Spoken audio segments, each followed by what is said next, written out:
Hi అండి. పండుగొచ్చేస్తుంది కదా! ఈరోజు వీడియోలో నలుగు పిండిని ఎలా ప్రిపేర్ చేసుకోవాలో చూసేద్దామా?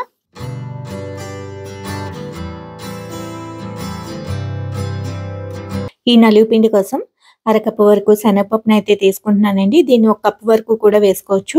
అలాగే ఎర్రకందిపప్పు, మసూర్ దాల్ అంటారు కదా! అది ఒక కప్పు వరకు వేసుకున్నాను. అలాగే 1 కప్పు వరకు పెసలు తీసుకున్నానండి. పెసలు అనేవి ఇందులో కంపల్సరీ యాడ్ చేయాలి.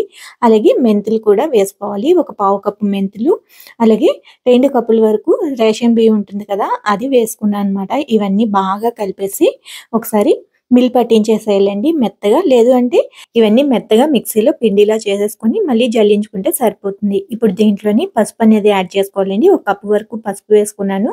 పసుపు అనేది చాలా చాలా మంచిది. యాంటీబయాటిక్ కదా! స్కిన్‌కి కూడా చాలా హెల్ప్ చేస్తుంది. అలాగే దీంట్లోని నీమ్ పౌడర్, వేప పొడినైతే కలుపుకుంటున్నానండి. ఇది ఒక కప్పు వరకు వేసుకున్నాను.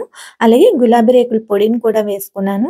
ఇవన్నీ మనకి డ్రైగా దొరికాయి అనుకోండి, వేసుకొని మిల్ పట్టించేయొచ్చు. పండగ సీజన్ కదా! అందుకని చెప్పేసి ఇలా సెపరేట్‌గా తీసి కలుపుకున్నాను. చాలామంది ఇప్పుడు పిండి ఆడించే వాళ్ళు ఎక్కువగా ఉంటారు కదా!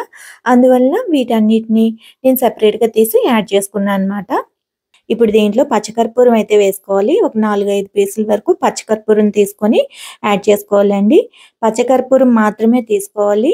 వేరే కర్పూరం ఉంటుంది కదా! హార్త్ కర్పూరం అలాంటిది వాడకూడదండి. పచ్చకర్పూరం మాత్రమే వేయాలన్నమాట. ఇప్పుడు దీన్ని ఇలా పౌడర్‌లా చేసుకొని ఒకసారి మొత్తం అంతా ఇలా కలిపేసుకుంటే నలుగు పిండి అయితే రెడీ అయిపోతుందండి. చూసారు కదా! నలుగు పిండి అయితే రెడీ అయిపోయింది. ఇంకెందుకు ఆలస్యం, ఈ భోగి పండగకి చక్కగా నలుగు పెట్టుకోవాలంటే ఇలా ఒకసారి ట్రై చేయండి. నలుగు పిండి చాలా చాలా బావుంటుందండి. స్కిన్ పైన ఉన్న డెడ్ పార్టికల్స్ అన్నింటిని రిమూవ్ చేస్తూ స్కిన్‌కి మంచి గ్లోయింగ్ బ్రైట్‌నెస్‌నైతే ఇస్తుంది. ఈ వీడియో మీకు హెల్ప్ అయింది అనుకుంటే లైక్ చేయండి, షేర్ చేయండి, సబ్స్క్రైబ్ చేయడం మాత్రం మర్చిపోకండి.